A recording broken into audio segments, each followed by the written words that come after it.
Hello বন্ধুরা, good morning. কেমন আছেন? আশা করি ভালো হবেন। আমিও মোটামুটি ভালো আছি। যা হোক, এই যে সকাল সকাল কি করছি, এই যে পেঁয়াজি বানাচ্ছি। এই যে একটুখানি আছে, এই যে কড়াইতে দিয়েছি, দিয়ে ওই যে পেঁয়াজি বানাচ্ছি। মেয়ে উঠে গেছে। যা গরম, বিচ্ছিরি গরম, ভালো লাগছে না। টান টান হয়ে গেছে। কি করবো, চা খেয়ে নিয়েছি, দিয়ে এই যে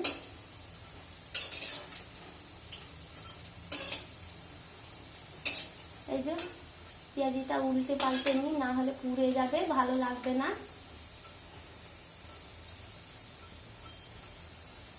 খুব গরম, পিচ্ছিরি গরম, ভালো লাগছে না। এই যে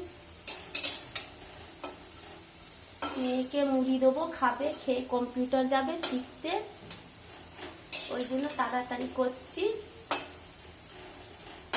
আর সত্যি কথা না বলতে আর ভালো লাগছে না। চারদিকে মানে এত টেনশন আছে, এত টেনশন আছে, মানে টেনশন আর শেষ নেই জীবনে। আপনার দাদা ভাই চলে গেছে বলে মানে এত টেনশন, কি করবো এখন, কোন কাজ করব না করব বুঝতে পারছি না। এটা হচ্ছে সব থেকে বড় সমস্যা।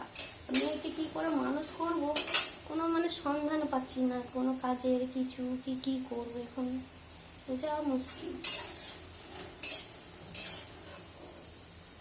এই হচ্ছে কথা, টেনশন, আর ভিডিও করতে পারছি না, কিছু না। দু টাকা ইনকাম নেই, কি করব না করবো এখন বুঝতে পারছি না। যতক্ষণ না সলিউশনটা বার হচ্ছে ততক্ষণ কিছু হচ্ছে না।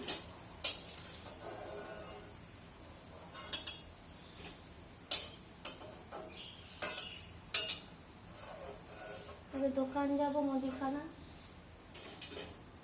এই যে দেখুন, পেঁয়াজি বানিয়ে নিয়েছি, আবার একটুখানি আছে।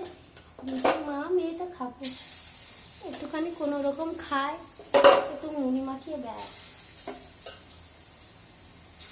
আর আগের মতো রান্না বান্না নাই, কিচ্ছু নেই, ওই জন্য সময়ে দেখা যাবে না।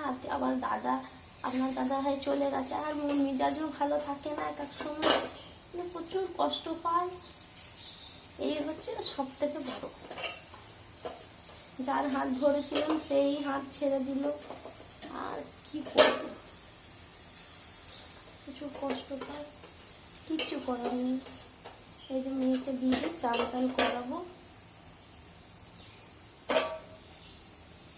এই যে সব দিকে যোগ করতে, আপনার দাদা ভাই ছিল তোমার কোনো রকমের চিন্তাই ছিল না, কিন্তু এখন এত চিন্তা হয়ে গেছে, আর ভিডিও করতে পারি না, কিচ্ছু না। অনেক টেনশন, নানা রকমের টেনশন রয়েছে, কিছু করে দিচ্ছি, কি করবো না করবো বুঝতে পারছি না। এই যে পুছে নিই, জল হয়ে গেছে তো, পুছে নিলে কি হয়, জলটা অসুবিধা হয় না। এই যে দেখো, সব কাজ হয়ে গেছে, সকাল সকাল কাজ করে নিয়েছি, সব চান টান হয়ে গেছে। এই যে সব বাসনপত্র সব পড়ে রয়েছে। এই যে পেঁয়াজি বানাচ্ছি, মেয়েকে খেতে দেবো। আর যা গরম লাগছে, বিচ্ছিরি গরম, দেখতেই তো পাচ্ছেন মুখগুলো একবার। বেশ টাটা রাখছি, সবাই ভালো থাকবেন, সুস্থ থাকবেন।